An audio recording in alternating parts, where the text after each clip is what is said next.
मैं छत पर नज़ारा देखने के लिए आई थी क्योंकि पिछले कई दिन से बुरी तरह से बारिश हो रही थी और हम सब घर में ही बंद होकर रह गए। बाहर निकलने को जी नहीं चाह रहा था क्योंकि ये पहाड़ी इलाका था तो यहाँ पर बहुत ज़्यादा कीचड़ होने की वजह से लैंडस्लाइडिंग का भी खदशा था। सो हमें यही ताकीद की गई थी कि जितना मुमकिन हो घर में रहो। तकरीबन एक हफ्ते की मुसलसल बारिशों के बाद आज मौसम ज़रा साफ हुआ था। वैसे भी मैंने अभी तक उसमें घर में छत देखी नहीं थी। मैं अम्मी से चोरी छुपते छुपाते छत पर आई तो देखा आगे का दरवाज़ा लॉक था। मुझे बहुत गुस्सा आया।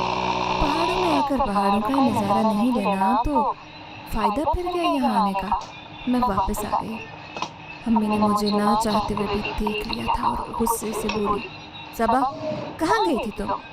अम्मी छत पर गई थी लेकिन अफसोस उसे भी ताला लगा हुआ है। मैंने तुम्हें रोका था ना छत पर मत जाना। मैं जितना तुम लोगों को बचाने की कोशिश कर रही हूँ उतना ही तुम मुझे तंग कर रही हो। टिक कर नीचे बैठो। खबरदार छोटिया बाहर का नाम लिया तो हम यहाँ पर छुपने के लिए बैठे हैं ना कि नज़ारे करने के लिए। नफल वगैरह पढ़कर रब से मदद मांगो। अम्मा की बात सुनकर मेरा दिल बहुत बुरा हुआ।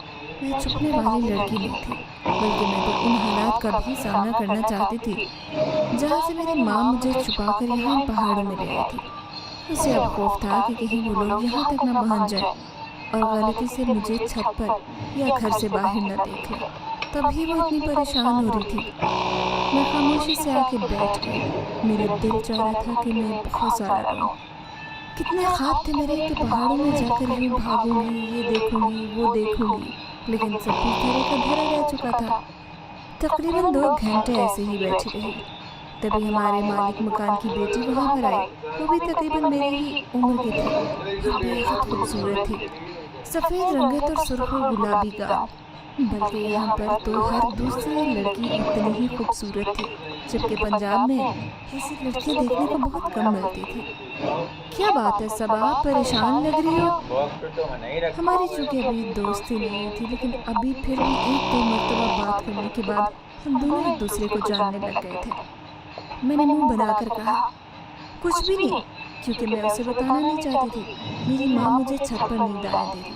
अगर बताती तो कितनी शर्मिंदगी की बात थी ये। लेकिन ये भांडा भी मेरी माँ ने खुद ही फोड़ दिया और कहा, बेटा तुम ही इसे कुछ समझाओ, शायद तुम्हारी बात मान ले। तुम्हें पता है ना किन हालात से भाग कर हम यहाँ पर आए। अब ये कहती है मुझे छत पर जाना है। बाहर चली गई, किसी की खुदा न खास्ता इस पर नजर पड़ गई तो हमारा तो छुपना भी बेकार जाएगा ना। अम्मा बोलती जा रही थी जबकि मैंने उन्हें 1-2 मरतबा घूरा भी ताकि वो मजीद कुछ भी न बोले। लेकिन भला वो कहाँ मेरी बात सुनने वाली थी। सब कुछ बताने के बाद ही उन्होंने खामोशी का सहारा लिया। इस बात पर गुल नरमी से मुस्कुराकर बोली, आंटी परेशान नहीं हो, ये छत ऐसी नहीं है कि यहाँ पर हर एक की निगाह पड़ जाए। ढलान में छत बनाई गई है कि छत पर खड़े हो तो सड़क पर सब कुछ दिखाई दे, मगर सड़क पर खड़े हुए इंसान को छत पर कुछ भी दिखाई नहीं देगा। अब कब तक सबा को यूं ही घर में कैद रखेंगी? जाने दे, इसे भी देखने में कुछ नहीं होता। अम्मा ने इनकार करना चाहा, लेकिन इसके अलावा भी 2-4 नरम बातों से उसने मेरी माँ को मना लिया। जबकि मैं हैरान थी कि अपनी माँ को मैं खुद नहीं मना पाई, लेकिन इस लड़की के लिए ये बिल्कुल भी मुश्किल अमल नहीं था।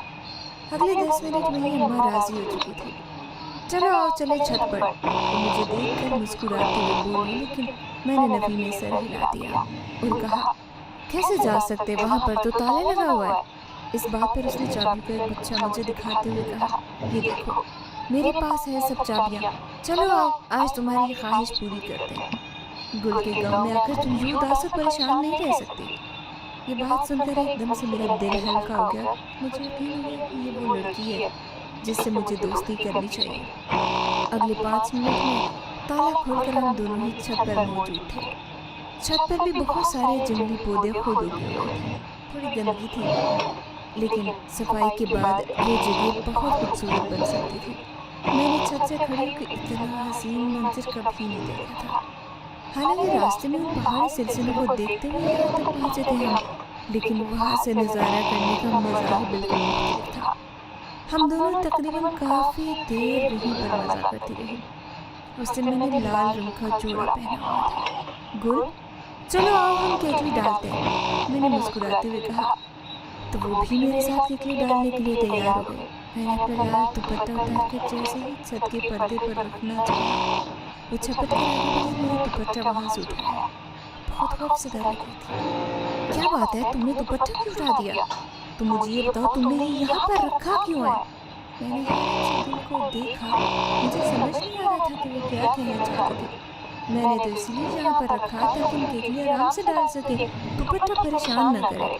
सबा, मैं तुम्हें एक बात बता दूं, कान खोल के सुन लो।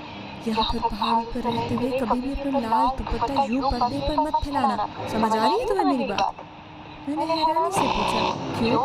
इस बात की क्या दुख है कि लाल रंग का दुपट्टा नहीं डाल सकते? मुझे वाकई में उसकी बात की समझ नहीं आई थी। बस कह रही हो ना, एहतियात करना, कभी भी यहाँ पर गलती से भी लाल दुपट्टा यूं पर्दे पर मत फैलाना। अगर ऐसा किया तो तुम्हें बहुत सख्त नतीजा भुगतना पड़ सकता है। नहीं, पहले मुझे बताओ क्या वजह है? सिर्फ लाल दुपट्टा नहीं फैला सकते या कोई भी? चलो नीचे चले, वैसे भी मगरिब का वक्त हो रहा है। मेरी बात का जवाब दिए बगैर वो मुझे अपने साथ नीचे ले आए, जबकि मुझे भी तजस्सुस हो रहा था कि ये सब क्या है, ये बात करने के पीछे असल वजह क्या है। और मैं यही गुल से पूछना चाहती थी, जबकि वो मुझे बता नहीं रही थी। मैं उसे अपने घर के कमरे में ले आई और कहा, कसम है गुल, तुम्हें बताओ क्या बात है? तुम्हारी बात ने मुझे परेशान कर दिया। अच्छा, ध्यान से सुनना, चूंकि ये पहाड़ है और पहाड़ों पर कौन सी मखलूक ज्यादा आती है, खुद बताओ तुम। मैंने सोचते हुए कहा, क्या जानवर? अरे नहीं पागल। उसने अपने सर पर हाथ मारा, फिर सरगोशी के अंदाज में बोली, सबा, पहाड़ों पर सबसे ज्यादा पाए जाने वाली मखलूक कोई नहीं बल्कि जिनजादे होते हैं। यहाँ पर ये बात मशहूर है कि जिस घर की छत पर लाल रंग का दुपट्टा फैलाया जाएगा और जिस लड़की का दुपट्टा फैलाया जाएगा, उस लड़की को जिनजाद अपनी दुल्हन समझते हैं और कई तो उस लड़की को उठाकर भी यहाँ से लेकर जा सकते हैं। उसकी बात सुनकर मैं काफी डर चुकी थी। क्या सच में? मुझे डर लग रहा है। हाँ, तभी तो तुम्हें नहीं बता रही थी, मगर तुमने भी कसम खाई थी कि हर हालत में तुम्हें ये राज जानकर ही रहना है। चलो, पता चल गया तो एहतियात करना, कभी भी अपना लाल दुपट्टा छत पर मत फैलाना, वरना तुम्हारी माँ तुम्हें लेकर यहाँ चुपती फिर रही है और फिर कोई जिंदा तुम्हें यहाँ से उठाकर छुपा लेगा। हो सकता है ये सब बातें हों। मैंने सोचते हुए कहा तो सर हिलाकर बोली, हाँ हो सकता है, लेकिन हमारे यहाँ पर यही बात मशहूर है। मेरी अम्मी बताती है कि पहले वक्तों में कई मरतबा ऐसे वाक़यात हुए हैं, जिन जिन लड़की ने लाल दुपट्टे छत पर फैलाए वो गायब हो गई थी। इसीलिए तुम्हें भी खबरदार कर रही हूँ, एहतियात करना। मैंने हाँ में सर हिलाया, लेकिन अंदर के अंदर मुझे वाकई खौफ महसूस हो रहा था। अभी तक मैं यहाँ पर खुद को बहुत ज़्यादा खुश महसूस कर रही थी, लेकिन इस बात का भड़का सा लग गया था कि कहीं से कोई जिनजात मुझे उठाकर न ले जाए। अच्छा छोड़ो, तो किन बातों में पड़ गई हो? परेशान नहीं हो? देखो मैं भी तो यहाँ पर रहती हूँ, इतनी देर हो गई है, बस एहतियात करो, कुछ नहीं होगा। समझती थी कि मैं परेशान हो गई हूँ, तभी मुझे तसल्ली देते हुए बोली। मैं खामोश रही। तभी गुल की अम्मी ने उसे बुलाने के लिए कहा और वो चली गई। मैंने अम्मी को जाकर ये बात बताई तो वो संजीदगी से बोली, सबा, यही बात थी जिसकी वजह से मैं तुम्हें रोक रही थी। अनजान जगह है, हम नहीं जानते किसी को भी, बस एहतियात करो मेरी बच्ची। तुम मेरी राह जमा पहुंची हो, तुम्हें मैं इतनी आसानी से नहीं खो सकती। कोशिश करो घर में भी दुपट्टा लेकर ही रखो। गुल बिल्कुल ठीक कह रही थी, ऐसी जगहों पर जुन्नात की तादाद बहुत ज़्यादा होती है, बल्कि उनके कबीले भी यहीं पर मौजूद होते हैं। अम्मा की बातों ने मुझे पुरसुकून करने की बजाय मज़ीद परेशान कर दिया था। मैं खामोशी से जाकर अपने कमरे में बैठ गई। तो पूरी रात ही मैंने डरते हुए गुजारी। पहली बार एहसास हो रहा था कि कोई साया दिखाई दे रहा है। Hey, Coconut Chunky! Yo, brother! बैठ गई। तो पूरी रात ही मैंने डरते हुए गुजारी। पहली बार एहसास हो रहा था कि कोई साया दिखाई दे रहा है या कोई आवाज़ आ रही है। हालांकि ऐसा तो कुछ भी नहीं था, ये सब कुछ मेरा अपना वहम था जो मैं चाहने के बावजूद अपने दिमाग से नहीं झटक पा रही थी। मैं तहज्जुद से उठ गई और रो रो कर अल्लाह से दुआ मांगने लगी, कि मुझे हर तरह के जिन के शर से महफूज रखना। लेकिन मैं इस बात से बेखबर थी कि बहुत जल्द उन जिन्नात के चुंगल में खुद जानबूझकर फंसने वाली हूँ। मैंने वहाँ बैठे बैठे ही पक्का तहैया कर लिया था कि अब कुछ भी हो जाए मैं छत पर नहीं जाऊँगी। लेकिन मेरा ये तहैया 2 दिन से ज़्यादा नहीं टिक सका। एक दिन तो बेहद आराम से गुजर गया, लेकिन अगला दिन मेरी ज़िंदगी का सबसे मुश्किल तरीन दिन था। हम दोनों माँ बेटे सुबह उठे तो देखा घर में सब्जियां वगैरह ख़त्म हो चुकी थी। बाकी का राशन भी जो हम सिर्फ 1 हफ्ते के लिए लेकर आए थे 1.5 हफ्ता चलने के बाद मुकम्मल ख़त्म हो चुका था। अम्मी ने मुझे साथ लिया, करीबी चौक से हम ज़रूरत का सामान खरीदने के लिए निकले। लेकिन हमारी फूटी किस्मत के वहीं पर हमें उन लोगों ने धर लिया जिनसे हम छुपने की कोशिश कर रहे थे। मैंने उन्हें देखा तो अपनी अम्मा को साथ लेकर भागने की कोशिश की, लेकिन उन लोगों ने हमारा पीछा करना शुरू कर दिया। न जाने कितनी देर हम यूं ही भागते रहे। हम चूँकि पैदल थे तो हम बड़ी तेज़ी के साथ गलियों में से गुजरते हुए तकरीबन जंगलों के दरमियान आ गए, जबकि वो लोग जीप पर हमारा पीछा कर रहे थे। इसी दौरान उन्होंने एक गोली चलाई जो कि मेरी माँ के सर में लगी और वहीं पर गिरकर जान की बाजी हार गई। ये देखकर मेरी चीखें एकदम से बुलंद होने लगी। वो आदमी हर गुजरते लम्हे के साथ मेरे करीब आते जा रहे थे, लेकिन मैं दरख्तों के पीछे छुपती छुपाती इंतहाई मुश्किल से जैसे तैसे करके वहाँ से निकल आई। मेरा बदन बुरी तरह से कांप रहा था क्योंकि मेरी माँ की लाश मेरे सामने नीचे ज़मीन पर खून में रंगी पड़ी थी और मैं कुछ नहीं कर सकती थी सिवाय अपने बचाव के। हमने कोई इतना बड़ा गुनाह भी नहीं किया था कि वो लोग हमें जान से मारने पर आ चुके थे। न जाने कितनी ही देर में एक छोटे से घर के पीछे छुप कर बैठी रही। एक जीप पूरे इलाके में मुझे तलाश कर रही थी। ये वही दिन था जब मुझे एहसास हुआ कि मेरी माँ मुझे छत पर जाने से क्यों मना कर रही थी। मुझे यकीन था कि वो लोग हमें तलाशते हुए यहाँ तक भी पहुँच जाएंगे, क्योंकि उनकी फितरत बहुत गंदी थी। अगर एक मर्तबा वो किसी का पीछा ले लेते तो उस इंसान को मारने के बाद ही उन्हें चैन आता। 5-6 घंटे में एक ही जगह पर मौजूद रही। मैं चाहती तो उनके हाथ आकर मर भी सकती थी, लेकिन जब मैंने अपनी माँ की लाश नीचे गिरती देखी उस वक्त मैंने कसम खा ली उन लोगों से बदला लेकर आऊंगी, भले उसके बाद मेरी मौत ही क्यों न वाक़ हो जाए। मुझे इस बात से रत्ती बराबर फ़र्क नहीं पड़ता था। वहीं पर मुझे एक लाल रंग की चादर दिखाई दी जो मैंने अच्छे से ऊपर ओढ़ ली थी ताकि वो लोग मेरी चादर से मुझे पहचान न लें। करते कराते मैंने अपने मालिक मकान के घर आई ताकि उससे कुछ मदद ले सकूं, लेकिन वहाँ जाकर मुझे इतना हुआ कि वो लोग तो वहाँ भी पहुँच चुके हैं। सिर्फ उनके घर नहीं, जिस घर में हम रह रहे थे उस घर की भी उन्होंने बुरी तरह से तलाशी ली थी। तो मैंने गुल के घर जाना मुनासिब नहीं समझा। अपने पीछे में उन लोगों की जान को दांव पर नहीं लगा सकती थी। मेरे हाथ एक तरह से कट चुके थे, कुछ भी नहीं था मेरे पास जिससे मैं खुद की मदद कर सकूं। मेरे जहन में गुल की बात आई कि छत पर कभी भी लाल रंग की चादर मत डालना, उससे जिनज़ादा तुम्हें अपनी दुल्हन समझेगा। मरना तो मुझे था ही, भले उसे ये इंसान मार देते हुए जिन्नात, लेकिन मैं कोशिश तो कर सकती थी और जिन्नात की मदद से उन इंसानों से बदला ज़रूर ले सकती थी। हालांकि मुझे यकीन था कि वहाँ पर भी मैं जिंदा रह सकती हूँ, लेकिन उन दरिंदों के हाथों मरने से बेहतर था जिन्नात के शिकंजे में आकर मर जाऊँ। मैंने देखा हमारे घर के दरवाजे मुकम्मल तौर पर खुले हुए हैं और इर्द गिर्द कोई भी मौजूद नहीं है। यदि वो लोग मुझे किसी और जगह तलाशने के लिए निकल चुके हैं। छुपते छुपाते मैं अपने घर की छत पर पहुंची और एक लम्हे की ताख़ीर किए बगैर मैंने लाल रंग की चादर छत पर फैला दी। हमें इंतज़ार करने लगी कि कब कोई जिनज़ादा आगे आकर मुझे अपनी दुल्हन समझे, लेकिन ऐसा नहीं हुआ। तकरीबन 1 घंटा में वही छत के कोने में दुबक कर बैठी रही। इतनी देर बाद भी जब मुझे कुछ भी नहीं हुआ तो यकीन हो गया कि ये सब बातें हैं। उसी वक्त मैंने छत से दूर से आती लोगों की जीप देख रही थी। मेरे पैर एकदम कांपने लगे और यूँ लग रहा था कि जिस्म से जान मुकम्मल तौर पर ख़त्म हो गई, लेकिन फिर भी हिम्मत करते हुए जैसे जैसे उनसे पहले मैं घर से निकलकर पीछे खाई में आ गई और एक जानिब बैठ गई। मुझे 8 घंटे हो चुके थे। मैं पागलों की तरह भूखे जानवरों से बचने की कोशिश कर रही थी। खाई से होते हुए मैं यूँ ही नीचे आ गई। वहाँ पर ना कोई ट्रैफिक था ना ही कोई इंसान। मुझे अब काफ़ी डर लगने लगा था। इन आदमियों से तो बच गई हूँ, लेकिन रात हो रही थी। ऐसा ना हो कोई जंगली जानवर मेरे पीछे पड़ जाए। اتنی مشکلات میں نے زندگی میں کبھی نہیں دیکھی تھی جتنی چند گھنٹوں میں میرے سر پر آ چکی تھی۔ اس وقت میرے پاس کوئی دوپٹہ یا چادر نہیں تھی جس سے میں خود کو چھپانے کی کوشش کرتی، لیکن مجھے زندہ رہنا تھا، اپنی ماں کا بدلہ ہر حالت میں لے گا۔ اس کے لیے بے شک مجھے جانوروں سے لڑنا پڑتا، میں وہ بھی لڑ پڑتی۔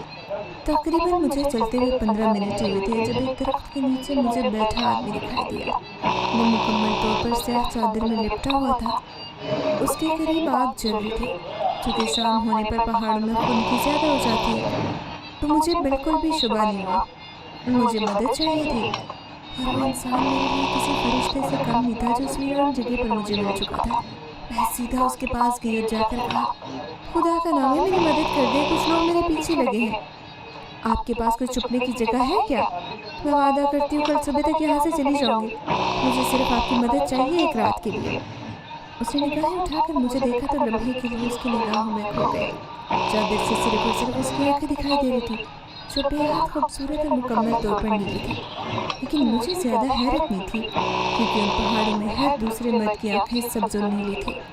وہ خاموشی رہا تو میں نے پھر سے کہا، مجھے ڈر ہے کہ یہاں پر جانوروں کا شکار نہ ہو، میرا زندہ رہنا بہت اہم ہے، خدایا میری مدد کر دیں، آپ جو کہیں گے میں بدلے میں کرنے کے لیے تیار ہوں۔ میں جانتی تھی کہ میں کتنی بڑی بھول کر رہی ہوں، لیکن یہ میری مجبوری تھی، مجھے کچھ بھی کرنا پڑتا، کچھ بھی کا مطلب تو کچھ بھی میں کرنے کے لیے تیار تھی، کیونکہ ایک طرف پھر میری اپنی زندگی ختم ہو چکی تھی جو ابھی بھی سانسیں مجھے ملی تھی، وہ صرف میں اپنی ماں کا بدلہ پورا کرنے کے لیے گزارنا چاہتی تھی۔ بیٹھ جاؤ، ساتھ میں انتہائی گمبھیر آواز میں مجھے قریب بڑے پتھر پر اس نے بیٹھنے کا کہا۔ میں وہیں بیٹھ گئی تو اگلے ہی لمحے اس آدمی نے مجھے اپنی چادر اتار کر میری جانب بڑھائی کہ یہ لو، تمہیں ٹھنڈ لگ گئی ہوگی۔ واقعی مجھے سردی محسوس ہو رہی تھی۔ میں نے بغیر کسی شش و پنج کے وہ چادر لے کر اچھی طرح سے اپنے گرد رکھی۔ کچھ دیر آگ سینکنے کے بعد میرے جسم کو حرارت ملنے لگی، تب میں نے غور سے اس آدمی کا چہرہ دیکھا کہ دیکھتے رہ گئی۔ وہ بے وفا خوبصورت تھا لیکن اس کی رنگت سانولی تھی، مگر نئے نقش ایسے تھے کہ میں نے پہلے کبھی نہیں دیکھے۔ آپ یہیں پر رہتے ہیں؟ خاموشی کا دورانیہ جب بہت لمبا ہو گیا تو میں نے گھبرا کر اس سے بات کرنے کی کوشش کی تاکہ کم سے کم کچھ تو جان پہچان بڑھے۔ وہ خاموش رہا، میں چپ کر گئی۔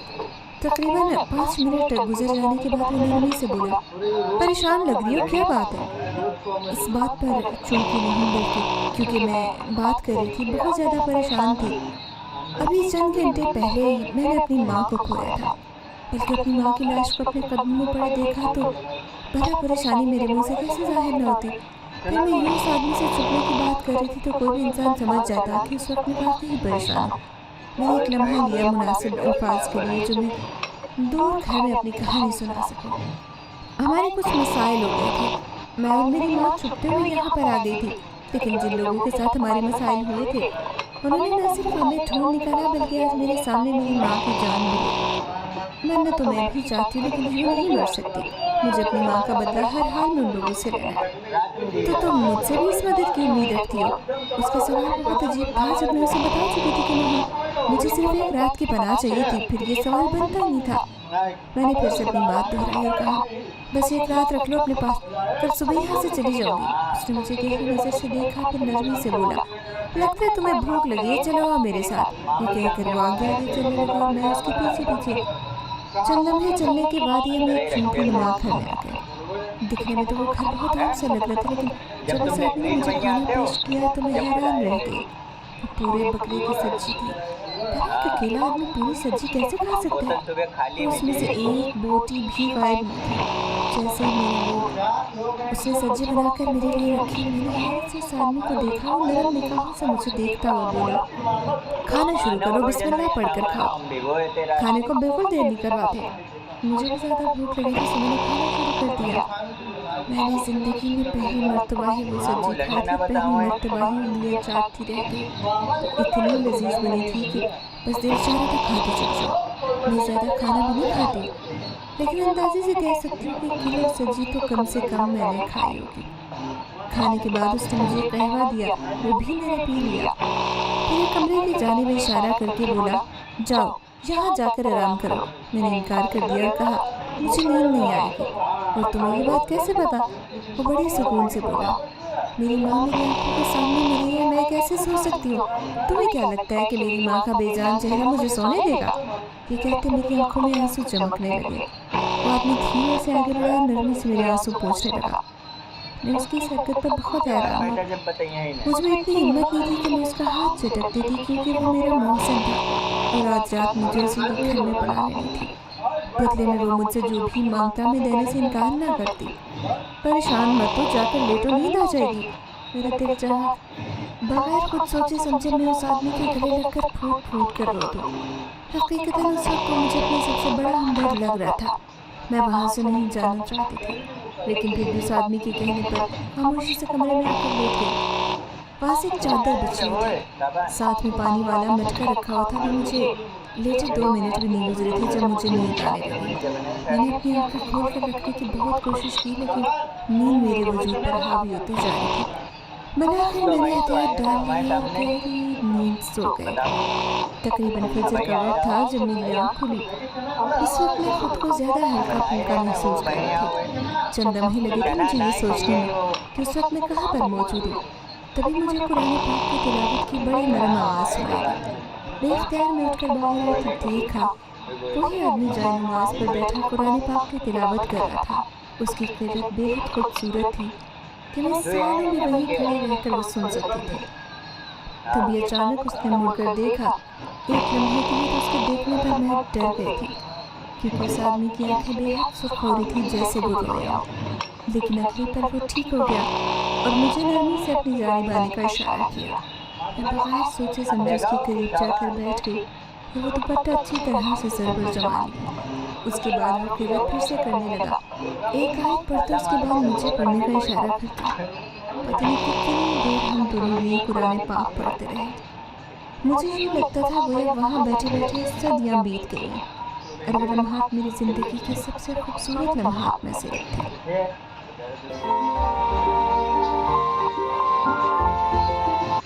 कुरान पाक पढ़ने के बाद उसने वापस अपनी जगह पर रख दिया। फिर संजीदगी से मुझे देखते हुए बोला, अब बताओ मुझे एक एक बात। तुम्हारे साथ जो भी हालात वाक़यात हुए मुझे खुलकर बताओ, क्योंकि मैं सच में तुम्हारी मदद करना चाहता हूँ। ये बात सुनते ही मेरे पुराने ज़ख्म एकदम से उधर गए थे। मैंने बोलना शुरू किया तो वो पूरे इन्हमाक से मेरी बात सुनने लगा। हम दोनों का ताल्लुक सिंध के बहुत ही निचले कबीले से था, जहाँ पर औरत तो क्या किसी भी मर्द को भी अपना हक हासिल नहीं था। मेरा भाई पढ़ने के लिए कराची में ही रहता था। उसने अम्मा से वादा कर रखा था कि जैसे ही अपनी पढ़ाई मुकम्मल करके मैं कबीले में वापस आऊँगा तो अब दोनों को अपने साथ शहर ले जाऊँगा। ये जगह इंसानों के रहने के काबिल बिल्कुल भी नहीं है। हम माँ बेटी इसी पर अपने भाई की वापसी का इंतज़ार करते रहे। वो वापस तो आया, लेकिन उसका वापस आना हमारे लिए बहुत मुश्किल साबित हुआ। उसे वापस आए तकरीबन 1 माह हो चुका था। तकरीबन 1 माह और 15 दिन बाद हमें वहाँ से निकलना था, क्योंकि जिस घर के किराए की बात उसने की थी वहाँ पर पहले कुछ लोग रिहाइश पजीर थे। बस हम उनका वो घर छोड़ने का इंतज़ार कर रहे थे, जिसके बाद हमने वो कबीला हमेशा हमेशा के लिए छोड़ देना था। लेकिन इसी दौरान होगा जो कभी किसी ने तसव्वुर भी नहीं किया था। मेरे भाई को कबीले के सरदार की बेटी से मोहब्बत हो गई। हम माँ बेटी को इस बात का बिल्कुल भी इल्म नहीं था। बाहर वो दोनों अपनी मोहब्बत की पींगे बढ़ाते रहे। जब हमारे कबीले में वो छोड़ने की बारी आई तो देखा वहाँ पर एक और लड़की भी हमारे साथ जाने के लिए तैयार थी।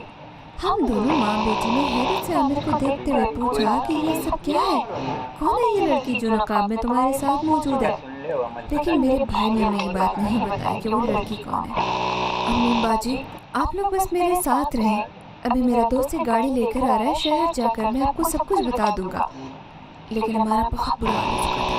हम जानते थे हमारे कबीले में कभी भी किसी ने पसंद की शादी नहीं की थी, लेकिन ये देखकर एक अनजान लड़की हमारे साथ है।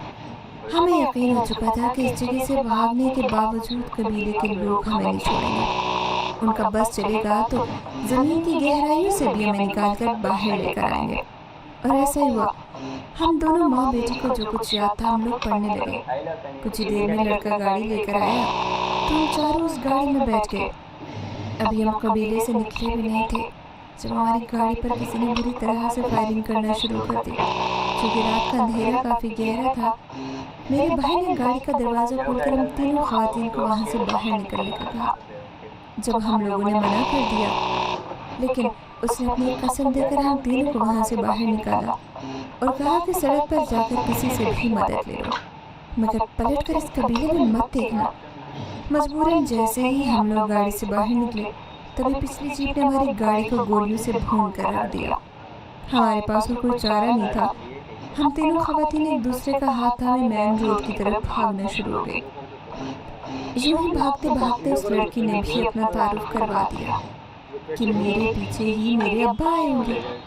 तब मेरी मुआ की वो लड़की कोई और नहीं बल्कि हमारे सरदार की इकलौती बेटी है। इस बात का तो यकीन हो चुका था कि गाड़ी में मेरा भाई है और उसका दोस्त जो गाड़ी चला रहा था वो दोनों ही मर चुके थे। मगर अब हम दोनों माँ बेटी का मेन फोकस वो लड़की थी जिसकी जान बचाना हमारी जिम्मेदारी बन चुकी थी। हम मेन रोड पर पहुँचे तो वहाँ ट्रक रुका हुआ था। ट्रक वाला नहीं जानता था कि हम लोग चुपके से उसके ट्रक पर चढ़ने की कोशिश कर रहे हैं। हम ट्रक में तो चढ़ गए और ट्रक चलने भी लगा, लेकिन सरदार की बेटी सरदार की ही गोली का निशाना बन चुकी थी। उसने अंधाधुंध फायरिंग की जिसकी जद में आकर वो लड़की मौके पर ही जान बहक हो गई। जब हमने ये हालात देख लिए तो ट्रक भी चलता हुआ रुक चुका था, तो मैंने रम्मी ने चलते ट्रक से छलांग लगाई और झाड़ी में छुपने की कोशिश की। चूँकि रात का वक्त था तो हमारा पीछे करने वाले लोग नहीं जान पाए कि हम कहाँ पर उतरे। उन झाड़ियों में छुपते छुपाते जैसे तैसे करके हम दूसरी हाईवे तक पहुँचे। वहाँ से लिफ्ट लेकर बहुत सी गाड़ियों की मदद से बमुश्किल उस पहाड़ी इलाके में आ पहुँचे। हमारे पास पैसे भी थे क्योंकि हम चूँकि अपनी पूरी तैयारी के साथ वो जगह छोड़ रहे थे, तो रुपये पैसे की कमी नहीं थी। हमने वहाँ पर किसी को भी नहीं बताया कि हम कितने मुश्किल हालात के बाद यहाँ पहुँचे। तकरीबन 2 दिन लगे थे हमें वो घर लेने में, जिन्हें एक ही हफ्ते में उन जालिमों ने खोज निकाला था। सिर्फ इतना नहीं बल्कि मेरी माँ की जान भी ले ली। अब उनका निशाना मैं हूँ क्योंकि वो हमारे पूरे घराने को नेस्तो नाबूद करना चाहते। बोलते बोलते मेरी आंखों से आंसू के बहने लगे। मुझे नहीं हुआ ये तो तब पता चला जब उस आदमी ने नरमी से मेरे ना सिर्फ आंसू पूछे बल्कि मुझे अपने साथ गले लगा लिया। ये बात मेरे लिए बेहद हैरान कुन थी। मैं उसकी गिरफ्त में बुरी तरह से फड़फड़ा रही थी, लेकिन उसका हिसार मेरे ईद के बहुत मजबूत था, यहाँ तक कि मैं चाहने के बावजूद खुद को अलग नहीं कर पाई। छोड़ दो मुझे। बिलाखिर जब मेरी मुज़ाहमत दम तोड़ गई तो मैंने सख्ती से कहा, लेकिन उस आदमी ने मुझे अलग नहीं किया। छोड़ो मुझे। अब ये बात समझाने पर मजबूर मत करो कि तुम भी उन्हीं में से एक हो। मेरा ये जुमला काम कर गया और तभी भी उस आदमी ने मुझे आज़ाद किया और फिर बराह रास्त मेरी आंखों में आंखें डालकर देखते हुए बोला, खुद ही तो कहा था कि एक रात पना दो, उसके बदले जो चाहो ले सकता हूँ। अब अगर मैंने तुमसे तुम्हारा दावा किया भी तो क्या तुम अपनी बात पर कायम रहोगी? मैंने जो कुछ भी कहा था मुझे अच्छी तरह से याद था, लेकिन मेरे दिमाग में ये बात भी थी कि हो सकता है ये आदमी मुझ पर रहम खाए और मुझे एक रात के लिए पनाह दे और मेरा फ़ायदा भी न उठाए। लेकिन अब जब मेरे सामने वाले ये बातें कर रहा था तो मेरे तो दिल की धड़कन एकदम से तेज़ हो चुकी थी। मुझे कुछ भी समझ नहीं आ रहा था क्योंकि ये सब कुछ मैंने तसव्वुर ही नहीं किया था। मैं वहाँ से उठकर जाने लगी तो साथ में उसने मेरी कलाई थाम कर मुझे वापस अपने सामने बैठाया। उसे एक रात की अब कीमत कौन अदा करेगा, वो तो अदा करके जाओ। क्या तुम मुझ पर रहम नहीं खा सकते? मुझे मत मजबूर करो कि मैं सारी दुनिया के मर्दों को एक ही सफ में खड़ा होने की कोशिश करूं। तुम चाह कर भी मुझे अपनी दुनिया के तमाम मर्दों की सिफ में खड़ा नहीं कर सकती। ये बात उसने बड़े दावे और गुरूर से कही थी। तो ठीक है, तुम छोड़ दो मुझे फिर, मैंने भी सख्त लहजे में कहा, क्योंकि कल तो मैं अपने हवासों में नहीं थी। मगर आज मुझे इल्म हो चुका था कि जो बात मैंने की थी वो किस कदर गलत थी। अब ये भी नहीं कहा कि मैं तुम्हें छोड़ूंगा। इधर उस आदमी पर हैरत उड़ने लगी जो कुछ देर पहले कुरान पढ़ा था और अब ऐसी बहकी बातें कर रहा है। साफ जाहिर हो रहा था कि उसकी कौलो फेर में तजाद है। छोड़ो मुझे, मैं आखिरी मर्तबा कह रही हूँ, वरना मैं अपनी जान लेने से पहले एक मिनट भी नहीं सोचूंगी। मर तो पहले चुकी हूँ, बस जो चंद सांसें बची ये भी छीनूंगी। मैंने कनूतियत से कहा। मेरा हाथ पकड़े बड़े सुकून से बोला, तुम चाहो भी तो खुद को कुछ नहीं कर सकती। इस वक्त तुम यहाँ सिर्फ मेरे रहम करम पर हो। मुझे समझ नहीं आ रहा था कि उस आदमी को क्या कहूँ, क्योंकि मैं बुरी तरह से फंस चुकी थी। अब चाहे फरार भी हो जाऊँ तो मुझे कोई दिखाई नहीं दे रहा था। मैं उठी और तेज़ी से दरवाजे की जानिब लपकने की कोशिश की, लेकिन झटका तब लगा जब दरवाज़ा न सिर्फ अंदर से बंद था بلکہ اس آدمی نے مجھے کڑائی سے پکڑا اور ساتھ ہی اس کمرے میں لے گیا جہاں پر میں نے رات کو پناہ لی تھی۔ میں مزاحمت کر رہی تھی لیکن یوں لگا کہ جیسے اس پر رتی برابر فرق نہیں۔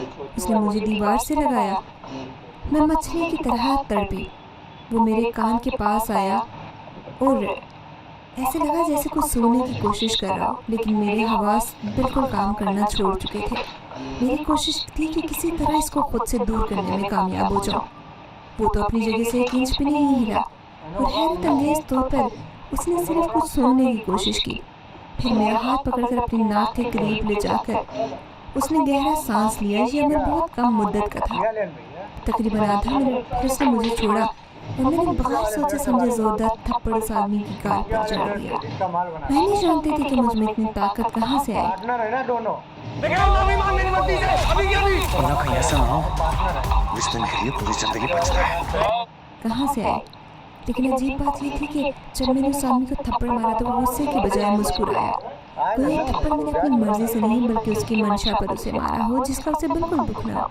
دور ہو جاؤ ذلیل انسان، میں الگ کے بل چلائی جبکہ وہ رجائی سے مسکرا رہا تھا۔ یہ دیکھ کر میرا تن بدن سے لڑ اٹھا۔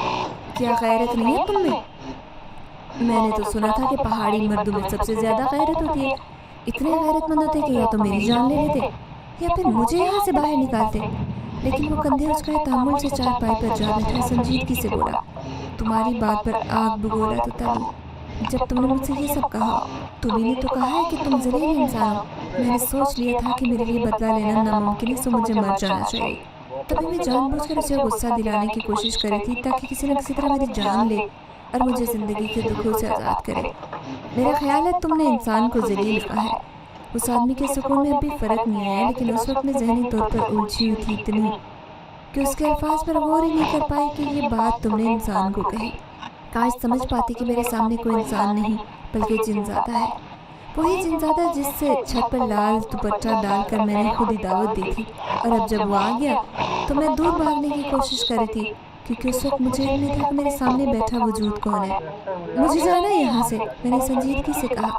تم نہیں جا سکتی، وہ بھی آرام سے بولا، تمہارا مجھ پر کوئی زور نہیں۔ سن رہے ہو میری بات؟ میں نے صرف تم سے مدد مانگی جو یقین تھا مدد کے بدلے تم مجھ سے کچھ نہیں مانگو گے، لیکن تم تو بھیڑیے ہو۔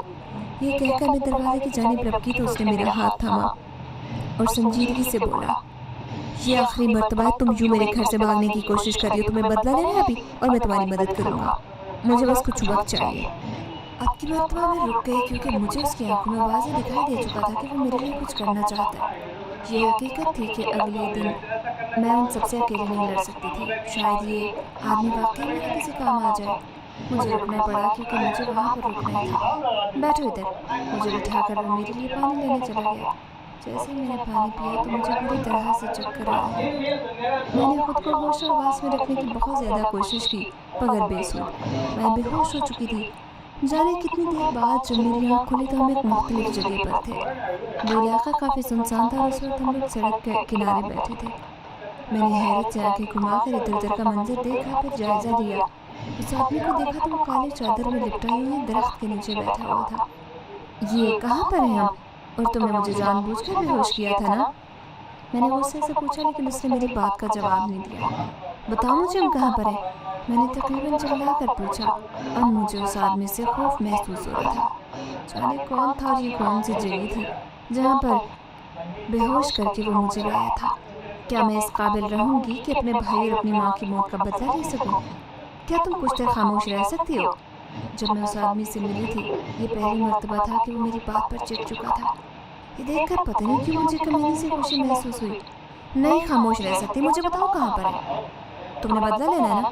ہاں مگر کیسے لیں گے؟ نہ میں ان آدمی کو جانتی ہوں نہ تم۔ میں تو صرف علاقے کے سردار کو جانتی ہوں، اس کے علاوہ کون کون شامل تھا مجھے کچھ بھی نہیں پتا۔ میں نے بے بسی سے کہا تو مسکراتے بولا، فکر مند مت کرو، کچھ دیر انتظار کرو، پوری کہانی کا علم خود ہی ہو جائے گا تمہیں۔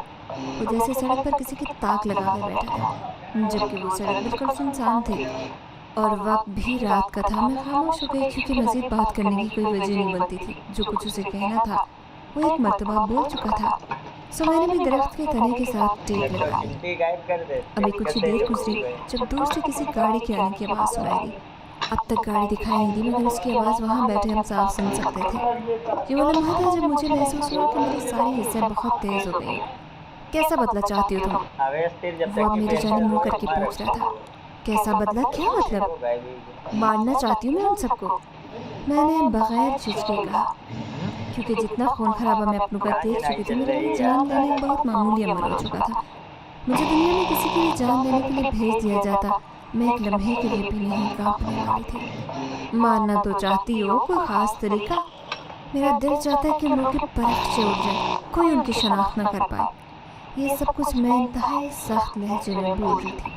मुझे नहीं मालूम था कि जो कुछ मैं बोल रही हूँ अगले आने वाले लम्हात में वही मंजर मेरे सामने होगा। मुझे तो ये तक नहीं पता था कि इंसान के हुलीर में मेरे साथ एक जिनज़ादा बैठा हुआ है, जो कि सिर्फ असल में मेरे करीब इसलिए आया था ताकि उन आदमियों की बू पा सके, क्योंकि वो बराह रास्त उन आदमियों को तलाश नहीं कर सकता था।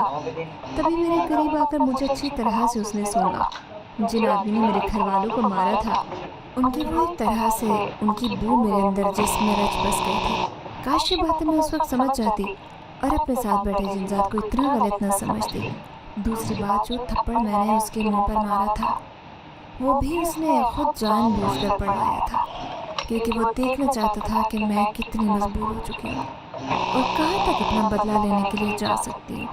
उसने जो कुछ किया था सब कुछ सोच समझ कर किया था, लेकिन मेरी थोड़ी अकल के मैं इन बातों की गहराई में नहीं जा सकी और मैं अपना गुस्सा उसी पर गिराती रही।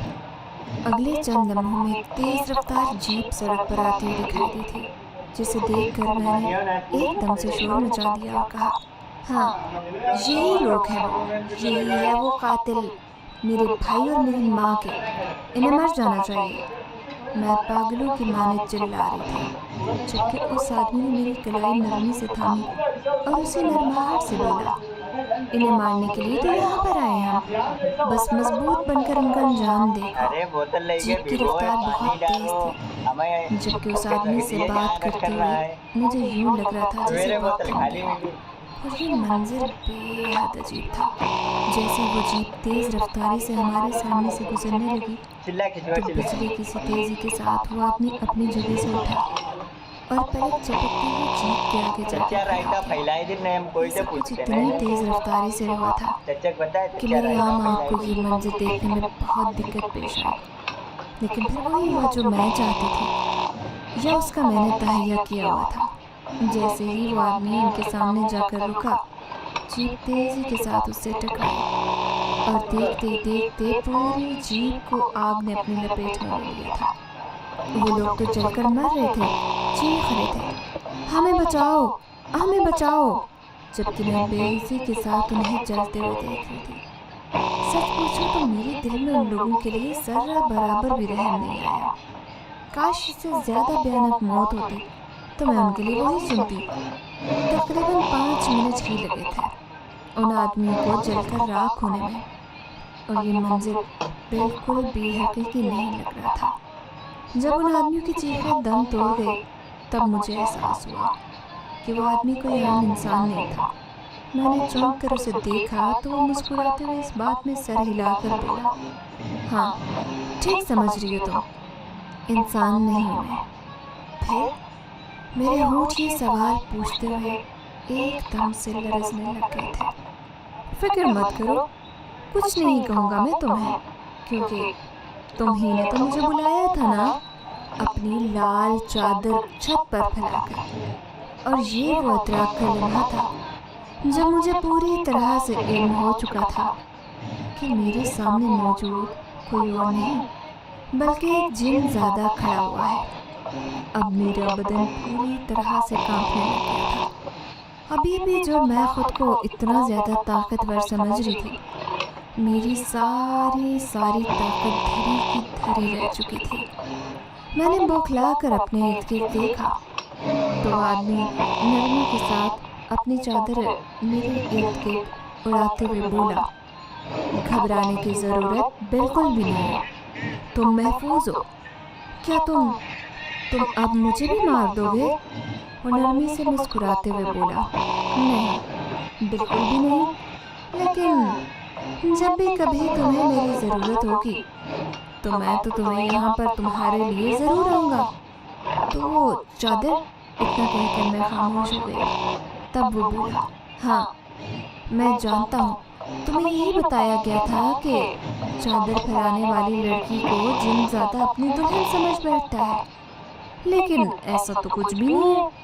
पुराने वक्तों में जब लोगों को हमारी मदद चाहिए होती थी, तो ये एक इशारा होता था कि वो लाल रंग का कपड़ा अपनी ही छत के पर्दे पर फैला देते थे और हम आकर उनकी मदद किया करते थे। बाद में करते करते तमाम लोगों ने क्या से क्या बातें बना ली, लेकिन अगर तुम चाहो तो मैं तुमसे शादी करने के लिए भी तैयार हूँ। मेरी बात सुनकर जरा खामोश हो गई। तो वो फिर नरमी से बोला, परेशान मत हो, मजाक कर रहा हूँ मैं। चलो आओ, मैं तुम्हें एक महफूज ठिकाने पर छोड़ दूँ। और ये तो तुम्हें पता है ना कि मुझे मदद के लिए भी बुलाना हो तो क्या करना चाहिए। आज इस वाक़े को गुजरे बहुत सारे साल हो चुके। अब तो मेरी शादी भी हो गई है, लेकिन फिर भी बहुत सारे मामलात में अभी भी वही जिनज़ादा आकर मेरी मदद कर चुका है। जयपुर के एक auto rickshaw driver Ramesh Yadav ने अचानक चिकन रोड ऐप में 3 लाख रुपए